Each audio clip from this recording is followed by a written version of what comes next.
Hello everyone, welcome back to our YouTube channel let's learn from home. My name is Tanu Rai और हम हमारी book MPSE 004 यानी आधुनिक भारत में सामाजिक और राजनीतिक चिंतन इसको कर रहे हैं शुरू। और हम इसका फर्स्ट यूनिट देख रहे हैं, भारत में पूर्व आधुनिक सामाजिक, धार्मिक और राजनीतिक चिंतन, विविध दृष्टिकोण।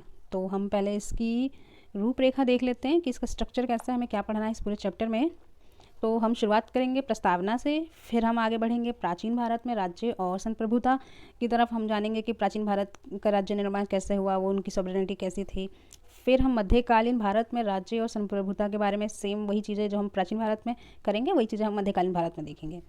फिर हम धर्म और राज व्यवस्था के बीच में रिलेशन जानेंगे कि इनके बीच में क्या रिलेशन है, ये लोग कैसे एक दूसरे से जुड़े हुए हैं, या फिर इनके बीच में क्या अंतर है, अब धर्म का क्या मतलब है और उस समय धर्म का क्या मतलब था, ये सब हम समझेंगे।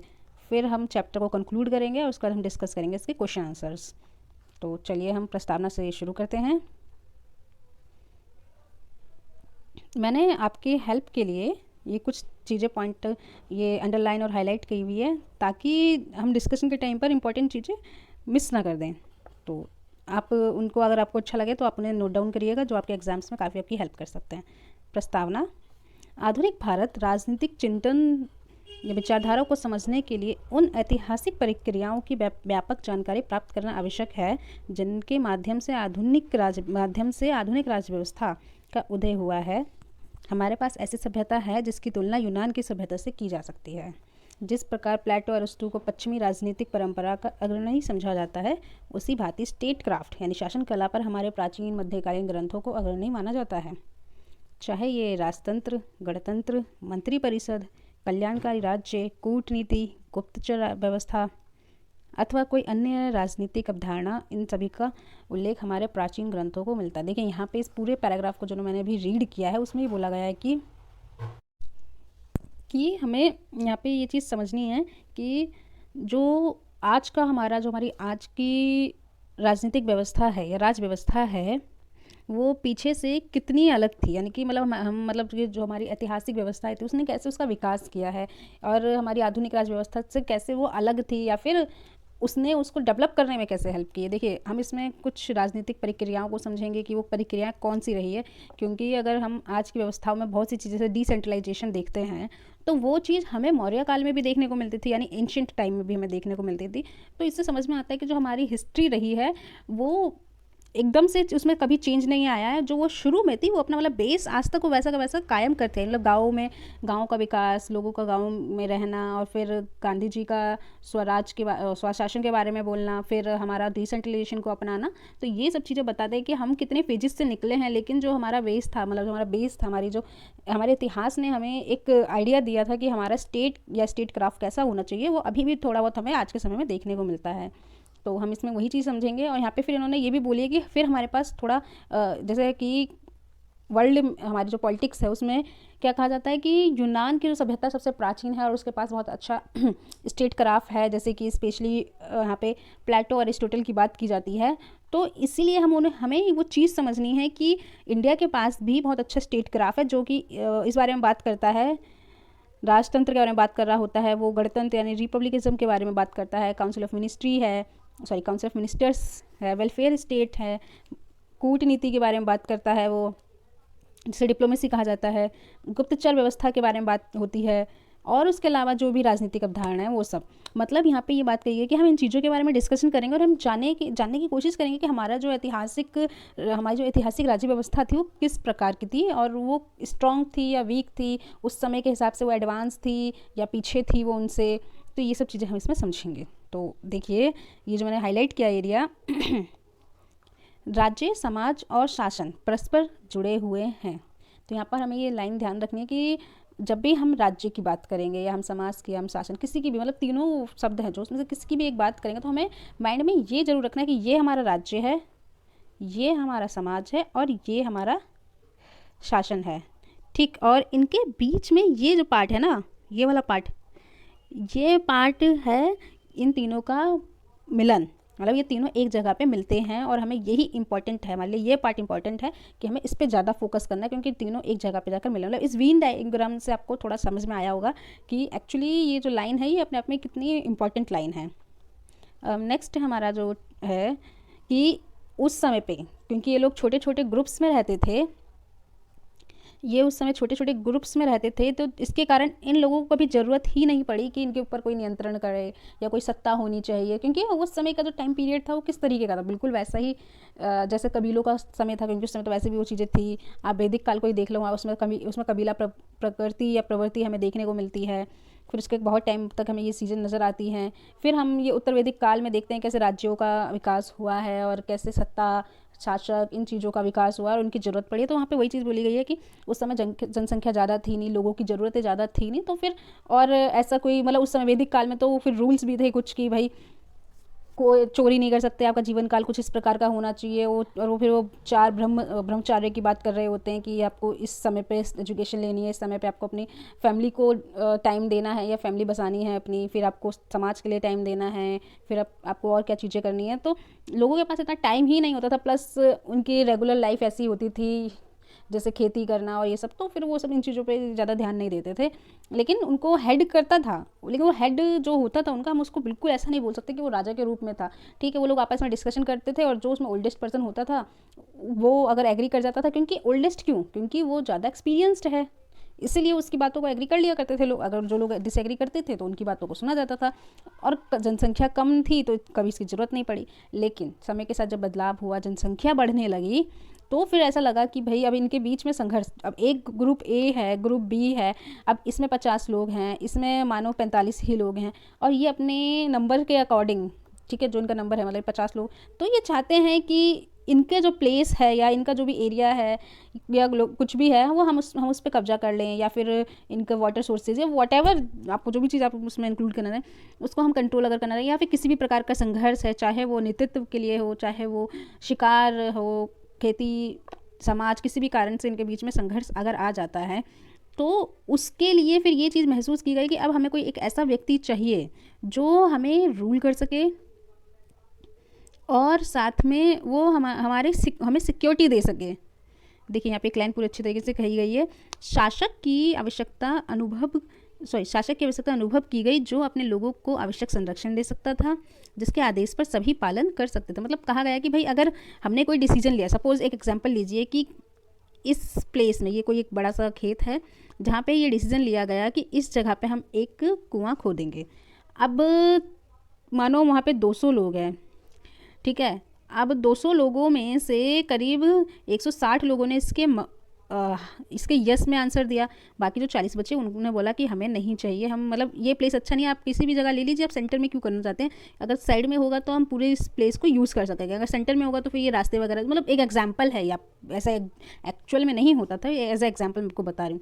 अब इनके बीच में डिस्प्यूट होने लगा, क्योंकि इनका नंबर चाहे कम है इनसे, लेकिन है तो काफ़ी ज़्यादा ही, तो इसीलिए इन लोगों को महसूस हुआ कि अब इनके बीच में जो डिस्कशन है, ये डिस्प्यूट्स जो आ रहे हैं, ये जो वैचारिक हैं या किसी भी तरीके से हैं, उनको कैसे ख़त्म किया जाए। फिर लोगों को लगा कि नहीं, हमें कोई एक ऐसा व्यक्ति चाहिए जो कि हमारे ऊपर रूल करे, वो हमें बताए कि अगर हम कम जानते हैं या हम सही या गलत जानते हैं तो वो हमें समझाए उन चीज़ों को कि क्या सही है, क्या करना चाहिए।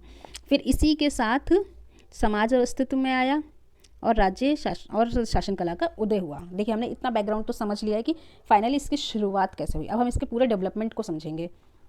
यहाँ पे इस लाइन को मैं पढ़ देती हूँ आपके लिए। हम कह सकते हैं कि व्यक्ति की आवश्यकताओं से समाज का अभ्युदय हुआ। यही कारण है कि समाज की सामूहिक आवश्यकताओं ने राज्य और शासन से जुड़ी विभिन्न संरचनाओं और सिद्धांतों को जन्म दिया।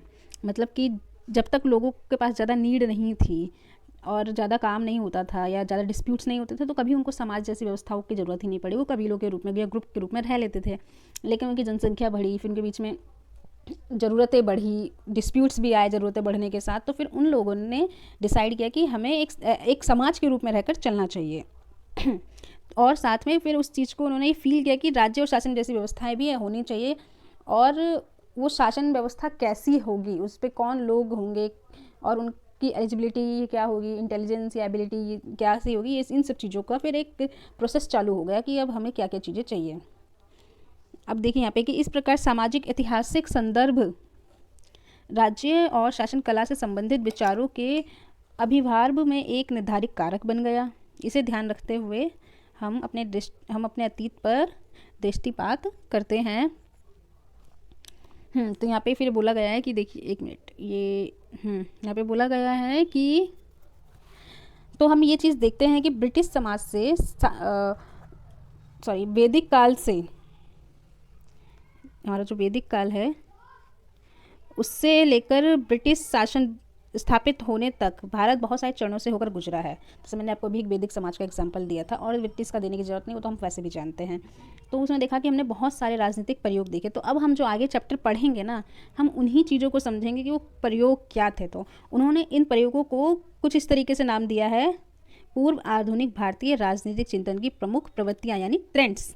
और वो ट्रेंड्स क्या क्या है? मनुस्मृति, अर्थव्यवस्था, अर्थशास्त्र, फतवा जहांदारी, आइन अकबरी, और उसके अलावा जो भी ऐतिहासिक ग्रंथ हैं या पुस्तकें, महत्वपूर्ण पुस्तकें हैं, हम उनको समझेंगे, उनके राजनीतिक चिंतन के विकास को हम यहाँ पे समझेंगे। देखिए, ये सब चीज़ें वैसे भी हमने ग्रेजुएशन में काफ़ी डिटेल में पढ़ी है, लेकिन अब हमें उस पर थिंकर्स के थॉट, क्योंकि आपको पता होना चाहिए मास्टर्स के लिए जब हम पढ़ाई करते हैं तो हम किसी भी सब्जेक्ट के एडवांस लेवल पर चलते हैं, और प्लस उस पर बाकी थिंकर्स ने क्या कहा है, उनकी क्या सोच है, राय है, हम उसको ज़्यादा डिटेल में पढ़ते हैं। तो हम इसमें भी वैसे ही समझेंगे कि जितनी भी बुक्स लिखी जाती हैं, जितने भी हमारे पास ऐतिहासिक ग्रंथ है, उसके बारे में जो भी हम लिखा जाता है, तो उसमें थिंकर्स हमें क्या बताना चाहता है। देखिए, जो उसका प्रथम भाग है उसमें हम ब्राह्मणवादी, बौद्ध और जैन साहित्य पर आधारित परंपरा से, फिर इस्लामी राजनीतिक परंपरा, और अंत में भारत में धर्म और राज्य के बीच में संबंध से आपको परिचित कराएंगे। पहले हम समझेंगे हमारे एंशिएंट इंडिया को, जिसमें हम मनुस्मृति के बारे में पढ़ेंगे, अर्थशास्त्र है, ब्राह्मणवादी व्यवस्था या राज्य व्यवस्था या स्ट्रक्चर, फिर जैन, बौद्ध, इन सब के बारे में पढ़ते पढ़ते फिर हम बढ़ेंगे इस्लाम की तरफ, कि भारत में इस्लाम का आगमन किस प्रकार हुआ, भारत में इस्लामिक राजनीतिक परंपरा या व्यवस्था का किस प्रकार आगमन हुआ, और उन्होंने कैसे भारत में क्या बदलाव लाए हैं, उनकी राज व्यवस्था में या राजनीतिक परंपराओं में क्या बदलाव आया है। भारत में धर्म और राज्य के बीच में फिर हम आगे बढ़ते बढ़ते जानेंगे कि धर्म शब्द का क्या मतलब है और राज्य का क्या मतलब, उनके बीच में क्या संबंध है, और अगर संबंध है तो किस हद तक है, और अगर इन दोनों के बीच में अंतर है तो कितने किस हद तक अंतर है। तो हमारा अभी शुरू होता है हमारे इससे, प्राचीन भारत में राज्य और संप्रभुता।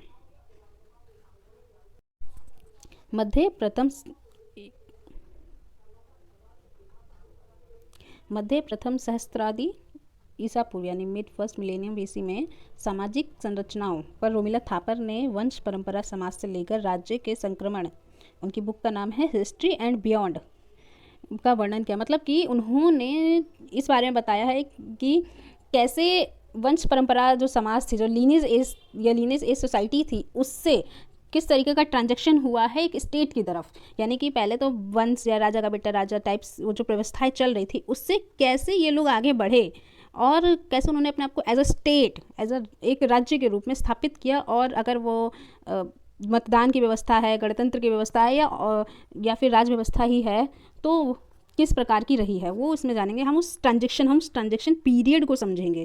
ठीक है, आपको ये ट्रांजेक्शन पीरियड जो यहाँ पे मैं आपको बताने की कोशिश करूँ, हम उसमें ज़्यादा ध्यान देंगे, ना कि लीनेज और स्टेट में, क्योंकि ये भी हम जानते हैं और ये भी हम जानते हैं, लेकिन उसके बीच का ट्रांजेक्शन है जो हमेशा क्वेश्चन ला सकता है आपके एग्जाम्स में, या फिर आप कोई और एग्जाम की तैयारी करो तो उसमें भी ये बहुत ही ज़्यादा एक डिस्क्रिप्टिव क्वेश्चन है या सब्जेक्टिव क्वेश्चन है ये एक।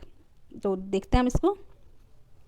यहाँ पे बोला गया है कि जो शुरू में क्या होता था कि जो बड़े बड़े परिवार थे वो एक साथ रहते थे, क्योंकि उनकी अर्थव्यवस्था और पर्यावरण वो उस पर निर्भर करते थे, इसके कारण उनको एक साथ रहना पड़ता था। लेकिन जैसे जैसे जनसंख्या बढ़ी, परिवार थोड़े छोटे होते चले गए, और ये पहले वंश व्यवस्था पर आधारित थे, यानी जीनियोलॉजिकल रिलेशंस थे, लेकिन फिर धीरे धीरे जिस तरीके से जनसंख्या बढ़ेगी, ज़रूरतें बढ़ेंगी, काम बढ़ेगा, तो धन कमाने की जो इच्छा है वो सब में बढ़ेगी। इसके कारण फिर इसमें लोग अलग अलग देखने को मिलते हैं कि कैसे फिर वो परिवार धीरे धीरे छोटे होने लगते हैं। इसके अलावा हम ये भी देखते हैं कि कैसे शासक और शासित के बीच में भी बहुत अंतर देखा जाता है।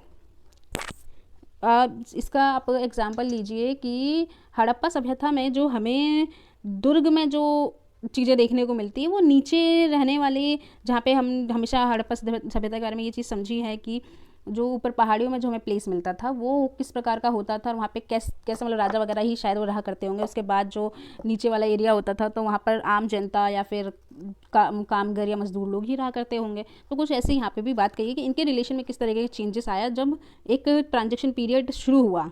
यहाँ पे देखो बोला गया है कि यद्यपि पशु चारक अर्थव्यवस्था से कृषक अर्थव्यवस्था में परिवर्तन, जनसंख्या वृद्धि, सामाजिक और सांस्कृतिक विषमता और अन्य कारक ने राज्य व्यवस्था यानी कि स्टेट सिस्टम को जन्म दिया था। मतलब ये जो भी चेंज आ रहे हैं ना, उसके कारण क्या है? एक तो था कि भाई ये लोग अब पशु अर्थव्यवस्था से कृषक अर्थव्यवस्था की तरफ बढ़ गए। मतलब ये सिर्फ अब जानवरों पर आधारित, यानी मतलब उनके मदद से जीवन अपना नहीं जी रहे थे, ये अब कृषि वगैरह करने लगे थे। फिर जनसंख्या में वृद्धि हुई, समाज बढ़ा, संस्कृति में बदलाव आए। अब सबकी अपनी अपनी तरह की संस्कृति वो अपने अनुसार ढालना चाहते थे, जो उनको कन्वीनियंटली अच्छा लगता था उनके अनुसार। उसके अलावा और भी अन्य कारक हो सकते हैं, क्लाइमेट चेंजेस हो सकता है, क्योंकि हमने ये अपने ग्रेजुएशन में पढ़ा था कि क्लाइमेट चेंजेस का भी बहुत ज़्यादा अंतर होता है किसी स्टेट के फॉर्मेशन के लिए। और प्लस यहाँ पे भी हम ये चीज़ देख रहे हैं, क्लाइमेट चेंज हो सकता है या फिर और भी कोई कारण हो सकता है, विद्रोह हो सकता है, बाहरी आक्रमण हो सकता है, ये कोई भी कारक हो सकता है। उसने स्टेट सिस्टम के लिए एक नया दरवाज़ा खोल दिया, यानी उसको एक जन्म दिया गया कि हाँ भाई अब स्टेट सिस्टम जैसी व्यवस्था हमें देखने को मिलेंगी, क्योंकि लोगों ने उसकी ज़रूरतों को माना है। अब ये है कि रोमिला थापर के विचार में विजय, विस्तृत व्यापार, राजनीतिक विशिष्ट वर्ग यानी कि पॉलिटिकल एलिट के पतन और राजनीतिक प्रक्रियाओं ने राज्य व्यवस्था में परिवर्तन किया। यानी कि रोमिला थापर को ये चीज़ अनुभव हुई, या उन्होंने अपने स्टडी के टाइम पर ये चीज़ अनुभव की है कि विजय यानी कि जीत, विन, और विस्तृत व्यापार, जिस प्रकार से व्यापार बढ़ रहा था, फिर जो पॉलिटिकल एलिट ग्रुप हुआ करता था उनका जो पतन शुरू हुआ। जैसे ये देखिए कैसे आपस में ही राज्यों के बीच में संघर्ष शुरू हो गए एक दूसरे के क्षेत्र को हड़पने के लिए। फिर पहले तो व्यापार कुछ ही लोगों के हाथ में था, फिर व्यापारिक प्रक्रियाएं काफ़ी बड़े और विस्तृत लेवल पर होने लगी। उसके साथ ही जो पॉलिटिकल एलिट ग्रुप हुआ करता था उसका डिक्लाइन हुआ। इसने राजनीतिक प्रक्रियाओं में परिवर्तन लाया, और वो परिवर्तन कुछ इस प्रकार है जो हम समझेंगे कि जैसे वैदिक काल में वंश परंपरा व्यवस्था का प्रतिनिधित्व करती थी। वहाँ पर क्या होता था कि जो घर का व्यक्ति होगा, मतलब जो बड़ा व्यक्ति होगा, ठीक है, वो ही सारे निर्णय वगैरह लेगा, और ये हमें बहुत टाइम तक देखने को भी मिलते हैं, या फिर वही अगला आपका शासक बनेगा। लेकिन कालांतर में समाज में बढ़ते हुए स्तरीकरण से यानी स्ट्रैटिफिकेशन से राज्यकरण के निर्माण की प्रवृत्ति का पता चला। मतलब जैसे जैसे बदलाव आने लगे, फिर ये देखा गया कि लोग अब इस व्यवस्था को, वंश पर व्यवस्था को ज़्यादा पसंद नहीं करते हैं, और ये बोला गया कि अब राज्य के निर्माण में राज्य के शासन का मुद्दा समाज का प्रमुख था। कि मतलब राज्य का निर्माण तो हो रहा है, लेकिन अब इसका शासन कौन करेगा, कैसे करेगा, किन मापदंडों पर करेगा, ये सब बातें डिस्कस होने लगी थी। यहाँ पर महाभारत का एग्जाम्पल दिया गया है कि महाभारत में जो शांति पर्व में, महाभारत के शांति पर्व में हमें मत्स्य नयन के बारे में पता लगता है, मत्स्य न्याय के बारे में पता लगता है। मत्स्य न्याय क्या होता है कि छोटी मछली बड़ी मछलियों का शिकार बन जाती है, और यही व्यवस्था अराजकता की व्यवस्था को फैलाती है। मतलब कि अगर बार बार ये चीज़ हमें देखने को मिलेगी कि हमेशा किसी कमज़ोर वर्ग पे या राज्य पे कोई ताकतवर राज्य हमला करता है, कब्जा करता है, या उसको हड़पना चाहता है, तो हमेशा वो हार जाएगा।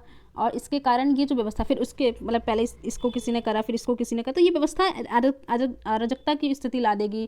लोगों के बीच में हमेशा संघर्ष बना रहेगा, कोई एक दूसरे पर ट्रस्ट नहीं करेगा, और उनके बीच में जो संबंध बनने चाहिए वो कभी स्टेब्लिश्ड ही नहीं हो पाएंगे। इसलिए इसे अराजकता की स्थिति कहा गया है। और देखिए यहाँ पे है कि यह उदाहरण समाज की अराजक स्थिति के बारे में हमें बताती है। तो फिर लोगों ने इस बात को फील किया, महसूस किया कि हमें अगर इस संकट से बचना है तो हमें कुछ कानून बनाने होंगे जिस पे लोग सामूहिक रूप से सहमत हो जाए। नहीं कि हर कोई से मतलब कि ऑलमोस्ट स्पेशली मेजॉरिटी जो होगी वो उस पर सहमत हो जाए।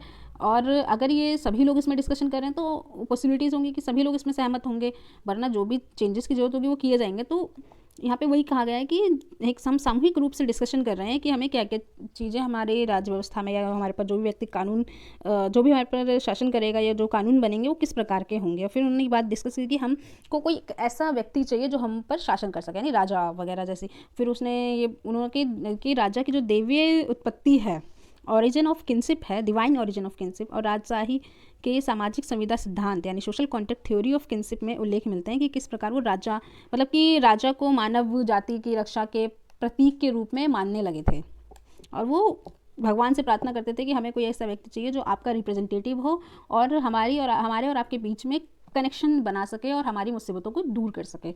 ये इस प्रकार की उस टाइम पे लोगों की सोच बनने लगी थी।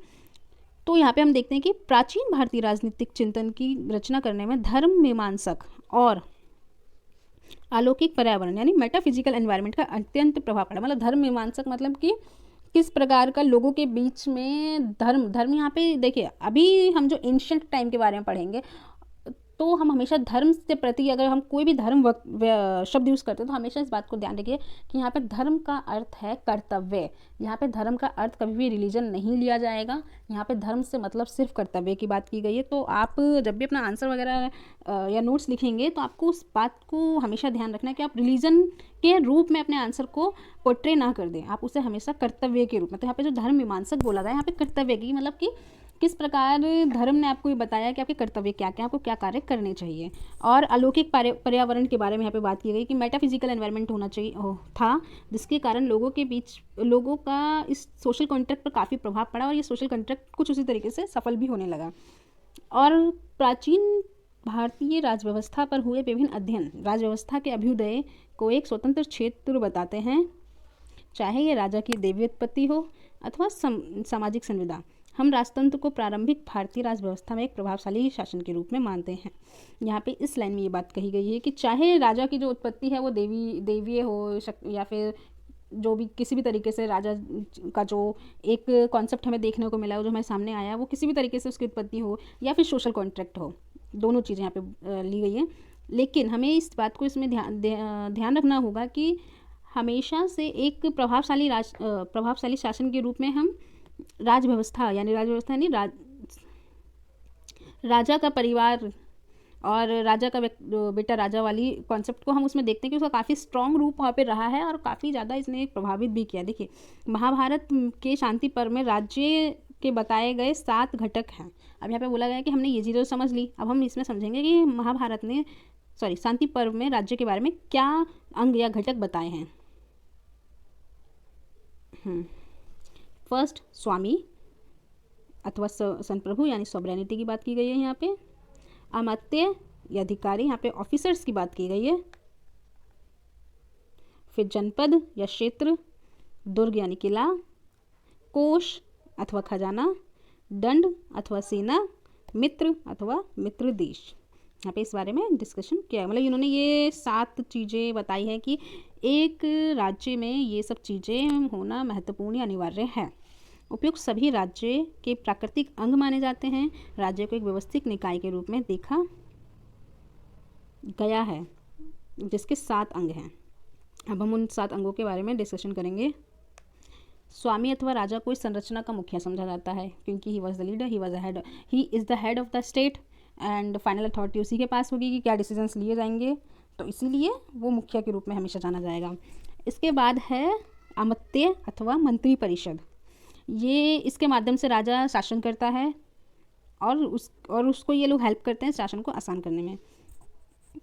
जनपद का अर्थ उस क्षेत्र से है जिसमें कृषि भूमि, खान, वन आदि होते हैं, मतलब वो क्षेत्र जो राजा के अंडर आता है उस पर राजा का अधिकार होता है।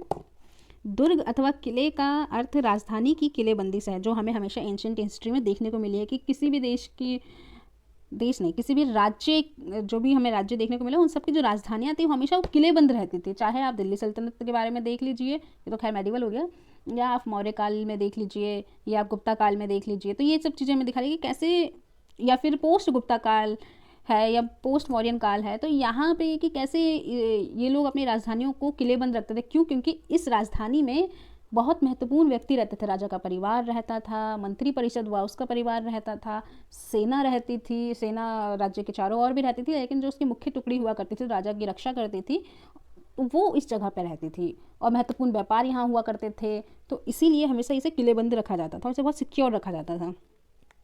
कोष अथवा खजाना वह स्थान है जहाँ पर एकत्र किया गया राजस्व रखा जाएगा।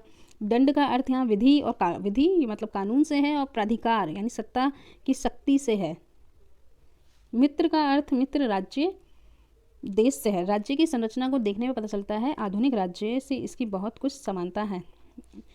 यहाँ पे आधुनिक राज्य से इसका एक कंपैरिजन किया गया और हमें वो सब चीज़ें देखने को मिलती है कि कोई भी स्टेट हो उसका हेड कौन होगा, प्रेसिडेंट या प्राइम मिनिस्टर, ठीक है, वो फाइनल अथॉरिटी मतलब वो डिसीजन लेगा। फिर उसके लिए काउंसिल ऑफ मिनिस्टर्स होते हैं, फिर वो अपने एरिया, अपने जो भी उसका एरिया है वो उस पर पूरा ध्यान रखता है, उसके सिक्योरिटी के बारे में सोचता है।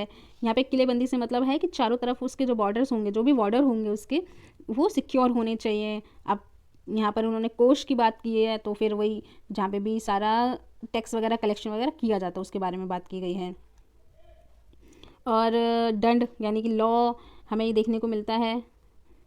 साथ में हम हमारे जो मित्र हैं, सॉरी, जो हमारे जो बाकी देश हैं, जो उनसे हमें कैसा संबंध रखना है, तो यहाँ पे मित्र, यहाँ पे दोस्ती के संबंध के बारे में बात की गई। तो आप देखिए, आपके जो पड़ोसी हैं, या चाहे पड़ोसी नहीं भी हैं, या कोई और देश भी, अगर आपके साथ अच्छे संबंध हैं तो बुरे समय में या फिर मुसीबत के समय में वो आपको हेल्प करेंगे ज़रूर। तो यहाँ पे यही बात बोली गई कि ये हमें आज के आधुनिक व्यवस्था से देखने को मिलता है। जो चीज़ हमने पहले देखी थी कि इसका विकास कैसे हुआ, यानी कि जो हमारी राजनीतिक व्यवस्था है या राज्य व्यवस्था है, उसका विकास कैसे हुआ, तो ये देखिए आपके इसके बेस यहाँ पे है। ठीक है, ये चीज़ हमें एंशंट टाइम में, यानी महाभारत के काल में हमें देखने को मिल रही है। महाभारत में ये बात कही गई है, और उसके कितने सालों बाद जो हमारा आज का समय है, जो हमारा आधुनिक समय है, हमें उसमें ये सब चीज़ें देखने को मिलती है। तो ये दिखाया गया कि कैसे भारत का जो इतिहास है वो ऐसे चरणों में शुरू नहीं हुआ, वो एक लंबा प्रोसेस था जो अपने लेगेसी को कंटिन्यू रखता था। उसने एक स्टेज पर आकर उसको पूरी तरीके से ख़त्म नहीं किया, यानी कि जब वो एंशियंट से मेडिवल की तरफ बढ़ा, तो उसने अपनी लेगेसी को या अपने जो भी उनका इतिहास रहा है उसको एकदम से नहीं छोड़ा, वो अपने साथ उसे कंटिन्यू कर कर आधुनिक में लाया, और आधुनिक में वो आज के समय की तरफ भी ऐसा ही है। अब यहाँ पर मनुस्मृति के बारे में बताया गया है। मनुस्मृति ने राजनीतिक सत्ता का प्रबल समर्थन किया। मनु का विचार था कि राजनीतिक सत्ता न होने पर समाज में अव्यवस्था आ जाएगी। मतलब मनु स्मृति में इस बात का उल्लेख किया गया, उस बात का समर्थन किया कि राजनीतिक सत्ता जैसी कोई व्यवस्था होनी चाहिए। और मनु ऑथर थे जो मनुस्मृति के, उन्होंने बोला कि अगर राजनीतिक सत्ता जैसी व्यवस्था नहीं होती तो समाज में अव्यवस्था फैल जाएगी, यानी अराजकता जैसी चीज़ें देखने को मिलेंगी। तो राजा का कर्तव्य है कि वह समाज में न्याय सुनिश्चित करे, कमजोरों की रक्षा करे, जातियों के भ्रांति मतलब उनके बीच में जो भी उनके बीच में मिसअंडरस्टैंडिंग्स हैं उन्हें दूर करे, कमजोरों की रक्षा करे। इससे क्या होगा, राजा की शक्ति बढ़ती है। वह पृथ्वी पर मृत्यु के बाद मतलब पृथ्वी पर ही लोग, और मृत्यु के बाद परलोक में फलता, मतलब वो उसको अच्छी जगह मिलती है मरने के बाद। एक्चुअली जो ये कॉन्सेप्ट है कि राजा की शक्ति बढ़ती है, उसे अच्छी जगह मिलती है, इसका कारण ये है कि राजा अपने कर्तव्यों से भटक ना जाए, वो अपनी शक्तियों का दुरुपयोग ना करें, वो सिर्फ अपने परिवार का फ़ायदा ना उठाने लगे, या फिर अपनी शक्तियों के माध्यम से सालों साल उस पोस्ट पर, यानी वो राजा के पद पर बना ना रहे, और वह जनता को भूल ना जाए। उसका कारण ये था। तो उन्होंने उसको बताया कि आपकी ड्यूटी, आपको एज ए ड्यूटी इसको अपनाना, अगर आप ऐसा नहीं करते तो आपके कर्मों के अनुसार आपको ये चीज़ें मिलेगी। अगर आप अच्छा काम करेंगे तो आपको अच्छा जीवन मिलेगा, और मरने के बाद आपको अच्छी मृत्यु मिलेगी, और अगर आप बुरा काम करते तो आपको बुरा जीवन और बुरी मृत्यु मिलेगी। तो ये चीज़ राजा के ऊपर भी एक तरीके का साइकोलॉजिकल कंट्रोल के रूप में यूज़ किया जा सकता है। यहाँ पर अब देखिए, जो मैंने हाईलाइट किया है, अप्पादोराई की इंडियन पॉलिटिकल थिंकिंग, वो इसमें क्या बोलते हैं, मतलब कि इन्होंने मनुस्मृति पर स्टडी की, उसके बाद वो ये बोलते हैं कि मनु सामाजिक सोपान क्रम यानी सोशल हायरार्की और जाति व्यवस्था के पक्ष में था। न्याय पर उनका मत विभिन्न जातियों में विभिन्न रिवाजों और प्रथाओं पर आधारित था। मतलब वो न्याय तो देना चाहते थे सभी को, लेकिन उनका मानना था कि जो उनका स्टेटस है उसके अकॉर्डिंग उनको न्याय देना चाहिए। और हम जानते हैं कि जाति व्यवस्था में जो मनुस्मृति का टाइम था उसमें किस प्रकार के न्याय की बात की गई है।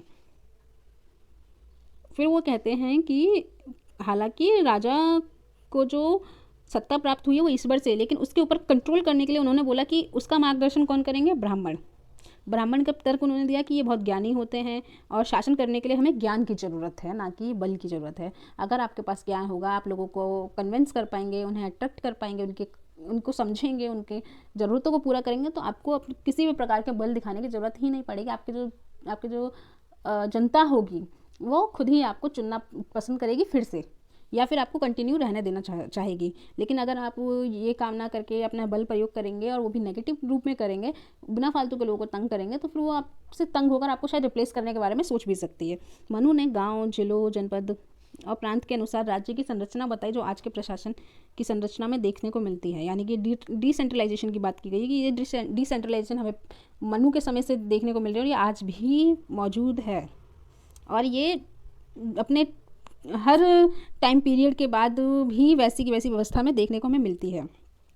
इसके बाद उन्होंने बोला कि एक ऐसा ग्रुप होना चाहिए जो कि विद्वानों से भरा हुआ होना चाहिए, ताकि वो राज्य के अधिकारों की सभा का समर्थन करे, साथ में राजा को अच्छी सलाह दे। मतलब कि ब्राह्मण तो है ही, उसके अलावा और भी लोग जो अपने फील्ड में एक्सपर्ट हों, उनके बारे में कही गई है। फिर वो जनमत के प्रति सरोकार का पता, मतलब कि मनु जनमत के प्रति काफ़ी सपोर्टिव था, मतलब वो मानता था कि अगर कोई डिसीजन या कोई कानून बनाया गया है तो उससे जनमत कराया जा सके। सदस्यों से धर्म के आधार पर सही और निर्भय होकर निर्णय लेने की आशा थी, यानी कि आपको अपने कर्तव्य, धर्म यानी कि आपको अपने कर्तव्य के अनुसार, आपकी ड्यूटी है ये कि आपको सही निर्णय लेना है, आपको अपने इमोशंस, अपने अच्छे बुरे को पीछे रखना है, अपनी सोच को अलग रखकर क्या सही है समाज के लिए और क्या गलत है उस बेसिस पर निर्णय लेना है। फिर आगे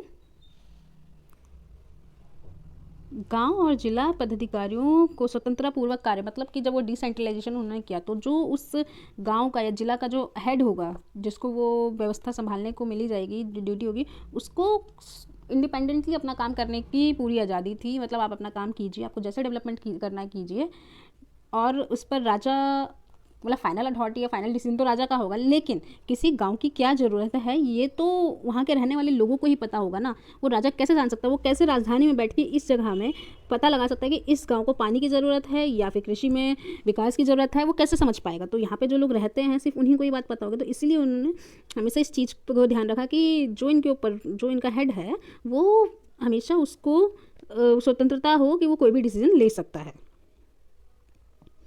नेक्स्ट पॉइंट है, आम लोगों का कल्याण राजा का प्रमुख उद्देश्य था। मतलब कि अगर राजा को अपने पोजीशन पर रहना है, अपने पद पर रहना, तो आपको सबका कल्याण करना पड़ेगा।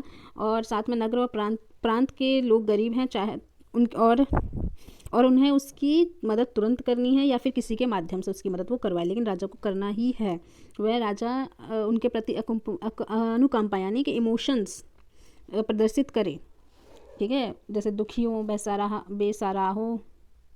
बेसहारों और बूढ़ों के आंसू पोंछकर उन्हें प्रसन्नता प्रदान करने की प्रेरणा राजा का कर्तव्य है। ये बात हमें महाभारत के शांति पर्व में मिलती है, जो कि अप्पा दोराई अपनी बुक इंडियन पॉलिटिकल थिंकिंग में कहते हैं। अगर आपसे इस टॉपिक पे कोई क्वेश्चन आता है तो आपको अप्पा दोराई और उनकी बुक को मेंशन करना कंपलसरी है, और साथ में आपको रोमिला थापर की बुक हिस्ट्री एंड बियॉन्ड, इसको भी मेंशन करना बहुत ज़रूरी है अगर आप अपने एग्ज़ाम में अच्छे मार्क्स चाहते हैं। तो अगर आपने इसे मेंशन नहीं किया है तो शायद आपको मार्क्स मिलेंगे, बट उनसे कम मिलेंगे जो इन्हें मेंशन करके, हाईलाइट करके टीचर को दिखाता है कि हाँ हमने इन चीज़ को पढ़ा है और हम जानते हैं। क्योंकि मास्टर्स में आपसे एक्सपेक्टेशन की जाती है कि आप इन चीज़ों पर बात करें, इन बुक्स और राइटर्स को मेंशन करें, क्योंकि आपने ओरिजिनल टेक्स्ट पढ़ा है। इसलिए आपको इन चीज़ों पर ध्यान रखना, और मैंने साथ में हाईलाइट भी किया है, तो आप अपनी बुक में निशान लगा लें ताकि आपको उस समय पर जब आप, और हाँ एक चीज़ और मैं आपको कहना चाहूँगी, जब भी आप पढ़ने बैठे हैं हमारी वीडियो से, तो अपनी बुक्स जरूर लेकर बैठा करें। जब भी आपको नोट, देखिए एक तो नोट्स आपको वैसे भी मिल जाते हैं जब हम पीपीटी बनाते हैं, अगर हम पीडीएफ से पढ़ा रहे हैं तो अपनी बुक्स लेकर बैठिए कि आपको तुरंत पता हो कि हम जिस लाइन को बोल रहे हैं कि इंपॉर्टेंट है उसको तुरंत मार्क कर लें वहाँ पर, और अपने नोट्स बनाते टाइम या फिर अपने लिए याद करते टाइम उस लाइन को, उस टॉपिक को, उस पैराग्राफ या उस नेम को, टाइम पीरियड को, जो भी बताया जाएगा इंपॉर्टेंट है, उसको मेंशन करें अपने आंसर्स में, ताकि वो आपको हेल्प करेगा। चलिए बढ़ते हैं फिर से अपने टॉपिक की तरफ ही। मनुस्मृति में उल्लिखित राजनीतिक विचारों पर टिप्पणी करते हुए बी आर मेहता ने कहा, यह जानकर आश्चर्य होता है कि भारतीय राजनीतिक चिंतन के अत्यंत आरंभ में विकेंद्रीकरण, कल्याणकारी राज्य और जनमत के विचारों को भली भांति स्पष्ट किया गया है। ये बात हमें कहाँ देखने को मिलती है? बी आर मेहता की बुक में, जिसका नाम है इंडियन पॉलिटिकल थॉट। यहाँ पे ये बात कही गई है कि मनुस्मृति का जो, मतलब जो राजनीतिक विचार हैं उसके, ठीक है, इसमें हमें जो बहुत इंपॉर्टेंट चीज़ें देखने को मिलती है वो है विकेंद्रीकरण, कल्याणकारी राज्य और जनमत विचार। मतलब ये चीज़ें जो आज के समय में भी मौजूद हैं, आज के गणतंत्र में मौजूद हैं, ये हमें मनु के थॉट्स तक में देखने को मिलती है। नेक्स्ट है हमारा भारतीय राजनीतिक चिंतन के विषय में कौटिल्य का अर्थशास्त्र शासन कला का विस्तृत रूप प्रदान करता है। लेकिन कुछ ऐसे विद्वान हैं जिनका मानना है कि जो कौटिल्य है वो उसने खुद नहीं लिखा है, मतलब इनके बीच में ये बहस का विषय है, तो हमें उस पर ज़्यादा ध्यान नहीं देना है। हमें यह ध्यान देना है कि हम आज तक जो पढ़ते आए कि हाँ कौटिल्य ने अर्थशास्त्र लिखा है, उसने क्या लिखा है, उस पर ध्यान देना है हमेशा। इस लाइन को कम्प्लीटली इग्नोर कीजिए और भूल जाइए आपने ऐसा कुछ पढ़ा भी है। अगर क्वेश्चन ही इसी लाइन पे आ जाए कि क्या, मतलब कि कौटिल्य का जो अर्थशास्त्र है उस पर भी इतिहासकारों को ऐसा मानना है कि उनकी कृति है या नहीं है, तो आपको हमेशा इस बात को ध्यान रखना है कि आपको ये बात कहनी है कि कौटिल्य ने अर्थशास्त्र को लिखा है, या फिर आप अपने आंसर को बैलेंस करके लिखिए। देखिए अर्थशास्त्र में सॉरी, मनु से आगे निकलकर कौटिल्य ने प्रबल राजतंत्र का समर्थन किया, परंतु वह निरंकुश राजतंत्र यानी एब्सोल्यूट मोनार्की के विचार के पक्ष में नहीं थे। मनु जहाँ पे ये बात कहता था कि मोनार्की होनी चाहिए, यहाँ पर मतलब ये देखो ये चीज़ देखने को मिली है अर्थशास्त्र में भी, लेकिन वो कहता था कि एब्सोल्यूट नहीं होनी चाहिए कभी भी वो एब्सोल्यूट मोनार्की। और साथ में वो कौटिल्य ने तो महानंदन नंद व्यवस्था यानी नंद राज व्यवस्था को भी उन्होंने देखा था, तो वो और फिर उन्होंने मौर्य व्यवस्था को या मौर्य काल को स्थापित करने के लिए काफ़ी मदद की थी। तो वो उस चीज़ को जानते थे कि क्या चीज़ें सही हैं क्या चीज़ें सही नहीं है, तो वो हमेशा कहते थे कि एब्सोल्यूट मोनार्की जैसी चीज़ नहीं होनी चाहिए। और यहाँ पे देखिए प्राचीन परंपरा में राजा को ब्राह्मणवादी सत्ता से मार्गदर्शन प्राप्त होता था, राजा को ही सभी विषयों में अंतिम निर्णय लेने का अधिकार था। यहाँ पे उसकी बात की जा रही है जो हम मनु के टाइम पे पढ़ रहे थे। राजा और उसके परिवार से संबंधित अध्यायों में अर्थशास्त्र में बताता है कि राजा को अपनी इंद्रियों पर कंट्रोल करके यानी नियंत्रण करके अपने कर्तव्यों को पूरा करना चाहिए। उसे अपने जीवन के किसी भी भय से सुरक्षा करनी चाहिए, अपने जीवन की मतलब उससे बाहर से कोई उस पर हमला ना करते उस बात को उससे अलर्ट रहना होगा। साथ में उसके पास अच्छे सलाहकार पुरोहित होने चाहिए और वो अपनी भूमिका अच्छे से निभाएं। और वो हमेशा बात करता था सिविल लॉ यानी नागरिक कानून के बारे में कि उस पर व्यापक चर्चा होनी चाहिए और सभी लोग जो भी प्रशासन का हिस्सा है उसमें भाग लें और अपने उपाय अपने विचारों को स्पष्ट रूप से रखें और डिस्कशन के बाद आप क्या कानून बनाते हैं वो फाइनल हो, ना कि राजा क्या चाहता है या मिनिस्टर ऑफ काउंसिल्स क्या चाहते हैं या राजा का परिवार या एक्सेट्रा कुछ भी उसमें वो फैक्टर ना आए कि एक तरफा हो जाए। फिर यहाँ पे वो कहते हैं कि आपको ये बात समझनी होगी कि आप जो प्रशासन में आप लोग मतलब कि देखो जो आपके प्रशासन के लिए या जो देश के लिए खतरनाक हैं जो देश के लिए खतरा है उन्हें उनके लिए क्रिमिनल लॉ बनाना चाहिए। यानी लोगों के मन में थोड़ा डर भी तो होना चाहिए ना कि वो कोई गलत काम करने से पहले उसका अंजाम जान लें। इससे क्या होगा कि हाँ मतलब अगर हमारा क्रिमिनल लॉ मतलब हमारे जो लॉज होते हैं वो जितने स्ट्रांग होंगे उनका इम्प्लीमेंटेशन जितना स्ट्रांग होगा हमारे समाज में बुराइयाँ उतनी कम देखने को मिलेगी। अगर उसका इम्प्लीमेंटेशन कम हो जाएगा तो बुराई हमेशा ज़्यादा देखने को मिलेगी क्योंकि लोग उसके अंजाम से डरेंगे नहीं और उसके अंजाम से डराने का हमें बुराई ख़त्म करने के लिए उसका अंजाम भयानक रखना होगा। तो यहाँ पे भी वो यही कहते हैं कि खतरा आपको लगता है तो उसके लिए आपको क्रिमिनल लॉज बनाने होंगे। आपको साथ में ये उन्होंने ये बात भी बोली है कि आपके जो मंत्री की जो आपके मंत्री होंगे आपको उनकी गतिविधियों उनकी इंटीग्रिटी यानी उनकी निष्ठा के प्रति हमेशा अलर्ट रहना होगा क्योंकि लोगों की स्वार्थी प्रकृति प्रशासन में प्रचलित रिश्वत और भ्रष्टाचार के बारे में भी यहाँ पे कहते हैं कि हो सकता है कि अगर आप अलर्ट नहीं हैं आप उन पर ब्लाइंड ट्रस्ट करने लगते हैं तो यहाँ पर रिश्वत और भ्रष्टाचार जैसी व्यवस्था देखने को मिलेगी जो किसी भी राज्य या समाज को अंदर से खोखला दीमक की तरह खोखला कर उसे गिराने में बहुत आसान होगी। तो भ्रष्टाचार की जो बात है ये आप देखिए कि कौटिल्य ने उस समय ही इस बारे में सोचा था कि अगर कोई भी व्यवस्थाएं होगी उसमें जो सबसे खतरनाक चीज़ होगी वो होगी भ्रष्टाचार क्योंकि वो ज़्यादातर हमेशा राजा के मंत्रियों या फिर राजा के जो पूरी शासन व्यवस्था है उसमें जो काम कर रहे लोग हैं उनके माध्यम से ही फैलेगी। तो वो उस चीज़ को कमज़ोर ना कर दें तो उन्होंने भ्रष्टाचार के प्रति राजा को अलर्ट होने के लिए और उसके मंत्रियों को भी अलर्ट होने के लिए कहा है। मतलब वो इस प्रकार का वो सुझाव देते हैं। साथ में वो कहते हैं कि पुरस्कार और दंड ये आप ऐसा मतलब आप इनके माध्यम से एक दूसरे को कंट्रोल करें और एक दूसरे को साथ में एक हेल्दी कंपटीशन दें ताकि अगर कोई गलत कार्य की तरफ मुड़ रहा है तो उसको ये पता होना चाहिए कि उसे दंड मिलेगा। अगर कोई अच्छा काम करता है तो उसे पता होगा कि उसे प्राइज़ मिलेगा तो वो प्रोत्साहित होगा अच्छे काम के लिए ना कि दंड पाने के लिए। उनके विचार में राजा दूसरों से ऊपर होता है परंतु धर्म से ऊपर नहीं होता। धर्म में यहाँ पे दो सेंस हैं, एक आपका कर्तव्य और दूसरा रिलीजन, लेकिन जो बड़ा सेंस निकलता है वो हमेशा कर्तव्य का ही निकलेगा यानी ड्यूटी। यहाँ धर्म का अर्थ है प्रचलित एवं पवित्र विधि कानून का पालन करना, अपने प्रजा के जीवन और संपत्ति की रक्षा करना। इसे राजा का मूल कर्तव्य समझा गया जो मैं आपको शुरू से धर्म के बारे में बता रही थी। मित्र और शत्रु सेना संगठनों आंतरिक बाह्य गतिविधियों पर निगरानी रखने के लिए जासूस यानी कुछ गुप्तचर संबंधी सुझाव उन्होंने दिए हैं जो हमें आज के समय में हर देश में देखने को मिलते हैं। कुछ सीक्रेट एजेंट्स या कुछ सीक्रेट ऑफिसर्स होते हैं जो हमेशा इन एक्टिविटीज़ पर ध्यान रखते हैं। ये उस समय भी होते थे। सेना को विभाजित करके नियंत्रित किया जाए क्योंकि अगर सारी सेना एक साथ होगी कंट्रोल किसी कुछ लोगों के पास ही होगा तो वो राजा के प्रति विद्रोह कर सकते हैं। तो अगर आप इन्हें डिवाइड कर देंगे तो क्या होगा कि ये आपस में कम्युनिकेट उस तरीके से नहीं कर पाएंगे कि राजा के खिलाफ जा सकें क्योंकि विश्वासघात से बचा जा सके। फिर उन्होंने बोला है कि कल्याणकारी राज्य का विचार अर्थशास्त्र को बहुत मजबूत करता है। तो ये भी मनु की तरह के एक कल्याणकारी राज्य के बारे में बात करते हैं कि जो राज्य का अंतिम अंतिम काम है वो है कल्याणकारी काम करना। राजा से अपेक्षा की जाती है किसानों को पीड़न से बचाएं, अनाथ बूढ़े असहायों की देखभाल करें, लोगों को खुश रखें। मतलब एक बहुत अच्छे राज्य की बात की गई है यहाँ पर। और उसमें से स्पेशली जो फैक्टर हम जो डिस्कस कर रहे हैं वो कल्याणकारी राज्य है।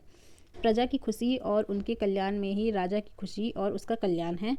राजा उसे ही अच्छा समझेगा जो उसकी प्रजा को अच्छा लगेगा, ना कि जो उसे अच्छा समझेगा जो उसे अच्छा लगेगा। मतलब यहाँ पे बोला गया कि राजा को वो काम करना है जो उसकी प्रजा के लिए अच्छा है, ना कि उसके लिए, चाहे वो उसके लिए बुरा हो, लेकिन अगर उसे प्रजा का फ़ायदा तो उसे वो करना ही होगा। फिर वो ये कहते हैं कि आपको दंड की अवधारणा को बना के रखना पड़ेगा। दंड का मतलब है बल प्रयोग, और पनिशमेंट यानी कि कब आपको बल का प्रयोग करना है यानी सेना वगैरह, और कब आपको पनिशमेंट का प्रयोग करना है, इसके बीच में आपको एक अच्छा सा डिवीज़न करना होगा। और दंड की आवश्यकता इसलिए भी पड़ती है कि आपको डिसिप्लिन में रखा जाए। और स्पेशली जो हमारा मॉडर्न टाइम है वहाँ पर पनिशमेंट का मतलब ही है कि आपको डिसिप्लिन में रखा जाए।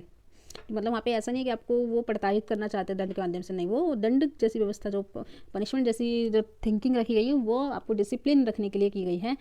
क्योंकि रूल्स बनाने के बाद तो लोग ज़्यादा डिसिप्लिन होते हैं, लेकिन उस रूल को तोड़ने के बाद जो उनको पनिशमेंट मिलेगी, जो उसका अंजाम होगा, लोग उससे ज़्यादा डिसिप्लिन में रहते हैं। फिर बोला है कि एक राजा को एक अपराधी को दंडित करने का हर अधिकार है, क्योंकि वो राज्य के विरुद्ध काम कर रहा था, और साथ में नागरिकों को भी अनुशासित करना है। अब यहाँ पे बौद्ध धर्म की बात की गई है कि बौद्ध धर्म में वैधानिक साहित्य यानी बुद्धिस्ट कैनोनिकल लिटरेचर में ये बात कही है कि राजा को सत्य की विधि, लॉ ऑफ ट्रूथ, और धर्म परिणयता यानी राइटियसनेस के अनुसार कि क्या चीज़ सही है, धर्म यानी कर्तव्य के अनुसार शासन करना चाहिए। वो किसी भी गलत काम में किसी का साथ ना दे। मतलब जो चीज़ हम समझते हैं कि एक अच्छा राजा कैसा होना चाहिए, तो वहाँ पे अच्छे राजा की कॉन्सेप्ट को बोला गया है कि अच्छा होना चाहिए। अच्छा का मतलब कि हमेशा वो समाज को फ़ायदा दे, समाज के बारे में बात करें। अब जो हम बात करेंगे, हम तिरु के कुरल के बारे में हम बात करेंगे। तो हमने इसका डिस्कशन हमारी फाइनेंस मिनिस्टर के मुंह से भी सुना था। इन्होंने तिरुवल्लुवर की रचना की है, जो कि तमिल साहित्य की एक प्रसिद्ध कृति है। तो यहाँ पे वो बहुत सारे, मतलब इस बुक में, ठीक है, अपने इस टेक्स्ट में बहुत सी चीज़ों की डिस्कशन करते हैं, जिसमें हमें राजव्यवस्था के बारे में भी मिलता है। तो राजव्यवस्था के बारे में क्या क्या चीज़ें वो बताते हैं। वो कहते हैं कि पर्याप्त सेना होनी चाहिए, परिश्रमी लोग होने चाहिए, प्राचुर भोजन संसाधन, बुद्धिमान लोग, सतर्क मंत्री, विदेशी शक्तियों के साथ गठबंधन, और विश्वसनीय किलेबंदी का उल्लेख।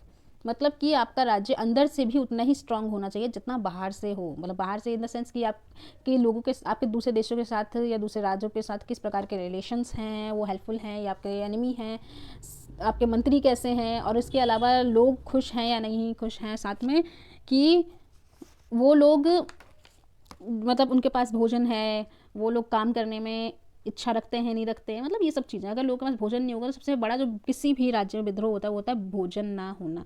क्योंकि भोजन नहीं होगा तो गलत काम करेंगे, और जब गलत काम करेंगे राजा उन्हें दंड देगा, तो उससे लोगों के और राजा के बीच में जो डिफरेंसेस है वो बढ़ते जाएंगे। फिर एक ऐसी स्थिति आएगी कि हमें अराजकता जैसी स्थिति देखने को मिल सकती है। वो इसके अलावा कहते हैं राजा के गुण और कर्तव्य, मंत्रियों के दायित्व, राज्य में विभिन्न गतिविधियों पर निगरानी रखने के लिए गुप्तचर का महत्व, कूटनीति आदि महत्वपूर्ण है। मतलब कि राजा गुणी होना चाहिए, मंत्री परिषद जो होगा वो रिस्पॉन्सिबल होगा, वो बहुत ट्रस्टी होना चाहिए। जो जासूस यानी गुप्तचर होंगे वो, उनकी महत्व के बारे में बात की गई है, डिप्लोमेसी के बारे में बात की गई है। तो हम यहाँ पे बोला गया कि हम तिरुकुर्राल में पाते हैं कि शासन कला में दुर्बलता की जानकारी प्रकट किए बगैर समर्थन प्राप्त। मतलब कि आपका शासन कितना कमज़ोर है आपको ये बात पता ही नहीं लगने देनी है, और साथ में आपको समर्थन हमेशा प्राप्त करना, मतलब कि सामने वाले को पता होना चाहिए कि आप वीक हो, उनको ये पता होना चाहिए कि आप ठीक हैं, और आपको हेल्प चाहिए, लेकिन हेल्प इसलिए नहीं चाहिए कि आप वीक हो, आपको हेल्प इसलिए चाहिए क्योंकि आप उसके फ्रेंड हो, बस इसीलिए। अब है, यद्यपि प्राचीन राज्य व्यवस्था में राजतंत्र प्रभावी था, फिर भी साहित्य परंपराओं में गणतंत्र का उल्लेख मिलता है। महान सिकंदर के 327 से 324 ईसा पूर्व में भारत पर आक्रमण से हमें भारत के संबंध में यूनानी और रोमन विवरण से कुलीन तंत्रों द्वारा शासित कई स्थानों का उल्लेख मिलता है। मतलब कि हम जब उसने हमारे पर आक्रमण किया तब हमें पता चला कि भारत में कुलीन तंत्र जैसी व्यवस्था थी, ओलिगार्कीज जैसी व्यवस्था थी, और स्पेशली भारत में ही नहीं, साथ में यूनान और रोम में, मतलब इससे पहले भारत के संबंध तो थे नहीं, तो वहाँ पे शासन व्यवस्था क्या थी पता ही नहीं था। यहाँ पे तो जो हमें शासन व्यवस्था देखने को मिलती है वो है गणतंत्र, यानी रिपब्लिकन है, और वहाँ पे ज़्यादातर ओलिगार्की की जैसी व्यवस्था थी। बाद में बौद्ध पाली धर्म ग्रंथ अनेक गणतंत्र के अस्तित्व के बारे में बताते हैं। मतलब हमें बहुत सारे बौद्ध ग्रंथों से पता लगता है कि भारत में गणतंत्र व्यवस्था थी, और वो ज़्यादातर हिमालय के तराई और उत्तर भारत में मौजूद थी। और उत्तर भारत का उल्लेख तो हमें बताइए कि कैसे बिहार गणतंत्र के प्रति, मतलब बिहार में खुद 3 गणतंत्र थे और पूरे भारत में 16 गणतंत्र थे। ये महान साम्राज्यों के सहायक राज्य होते थे, परंतु आंतरिक रूप से ये ऑटोनोमस होते थे, मतलब इनके पास अपने डिसीजन लेने का अधिकार होता था। इसका एग्जाम्पल उन्होंने दिया शाक्य, जो कि आधुनिक नेपाल की सीमा पर थे, और बुद्ध भी इनसे जुड़े थे। दूसरा एग्जाम्पल दिया गया लिच्छवी का ब्रजीय राजतंत्र, यानी कन्फ्रेडेंसी डेरेसी का है, मतलब कि महान अजात शत्रु का इन्होंने विरोध, मतलब एक संघ के रूप में होने के बाद भी इन्होंने अजात शत्रु को का विरोध किया, उसकी जो साम्राज्यवादी नीति थी उसका विरोध किया। फिर यहाँ पर देखिए स्टीव वेहलवर्गर ने डेमोक्रेसी इन एंशिएंट इंडिया में वो ये कहते हैं कि प्राचीन भारत में राजतंत्रीय विचार किसी संघ, गांव तथा विस्तारित गोत्र समूह के स्वशासन से दूसरे दृष्टिकोण से लगातार संघर्ष कर रहे थे। मतलब उनका ऐसा मानना है कि जो ऊपर के हमने जो चीज़ पढ़ी उनके बीच में थोड़ा सा संघर्ष हमेशा रहा है, क्योंकि ये आपस में मतलब उनके डिस्प्यूट्स रहते थे। और देखिए यहाँ पे वो बताते हैं कि दूसरे शब्दों में कि समान हितों वाले समान लोगों का समूह सहकारी स्वशासन के इस दृष्टिकोण ने पढ़ाए, मतलब कि आपस में मतलब लोगों के समान हित हैं, उसके बावजूद इनके बीच में कुछ डिस्प्यूट्स देखने मिलते हैं। वो क्यों मिलते हैं? क्योंकि जो इनकी जो विचारधारा है, जो इनका दृष्टिकोण है राज व्यवस्था शासन कला के प्रति, वो अलग है, इसीलिए। हम पढ़ रहे थे कि गणतंत्रवाद और यहाँ तक कि लोकतंत्र को भी प्राचीन यूनानी लोकतंत्र के समकक्ष बताया गया। मतलब भारत का जो गणतंत्रवाद है, जो प्राचीन समय में लोकतंत्र था यूनान में, उसका एकदम समकक्ष है, ये एकदम बराबर माना गया है। विभिन्न विवरणों में 6वीं और 5वीं ईसा पूर्व की अवधि के दौरान हिमालय और गंगा के बीच फैले उत्तर भारत की स्थिति से असंख्य जनपदों का पता चलता है, और यही काल भारत में नगर और शहरों की वृद्धि का काल था। और ऐसी सभाओं के कार्य संचालन का वर्णन ब्राह्मण और बौद्ध साहित्य में मिलता है। पाणिनि में भी हमें इसका वर्णन मिलता है। पाणिनि में हमें जो मिलता है वो है कि डिसीजन मेकिंग, कैसे वोटिंग से डिसीजन मेकिंग की, मतलब कैसे डिसीजन लिए जाते थे वोटिंग के माध्यम से, यानी जो आज के समय में होता है कुछ उसी तरीके से। अब ये बौद्ध साइड, यानी कि जो मोनेस्ट्रीज होती थी, ठीक है, बौद्धों की जो मोनेस्ट्रीज होती थी उसके नियम के बारे में हमें पता लगता है। फिर अब वो उसके नियम और उसके कोरम के बारे में हमें पता लगता है। इससे पता लगता है कि कैसे हर चीज़ के लिए कुछ रूल्स थे। इससे लोगों को काफ़ी हद तक डिसिप्लिन रखा जाता था, ताकि वो कुछ ऐसे काम ना करें। मतलब आपको पता है कि जो भारत का जो इतिहास रहा है समाज के प्रति, वो रहा है कि अच्छा होना चाहिए, आदर्श कभी नहीं रहा, बहुत प्रैक्टिकल रहा है। लेकिन उसके जो हमें चीज़ें देखने को मिलती है वो आदर्श है, लेकिन लोग उस पर हमेशा से उसको लागू करते आए हैं, उस पर वो काम करते आए हैं। तो हम उसे आदर्श, एकदम आदर्श प्लेटो जैसा नहीं मान सकते हैं, हम उसको अरिस्टोटल जैसा प्रैक्टिकल मान सकते हैं कि उसको लोगों ने अपनाया भी है। अब हम नेक्स्ट वीडियो में हमारा टॉपिक मध्यकालीन भारत में राज्य संप्रभुता को कंटिन्यू करेंगे। तो हम मिलेंगे नेक्स्ट वीडियो में। Please like a video, comment us. आपको टेलीग्राम का लिंक मिल जाएगा, और इग्नू अपडेट्स के लिए हम वीडियोस डालते रहते हैं, तो आप उन्हें देखिए, वो अलग से एक प्लेलिस्ट है। और please share our channel and this video. Thank you.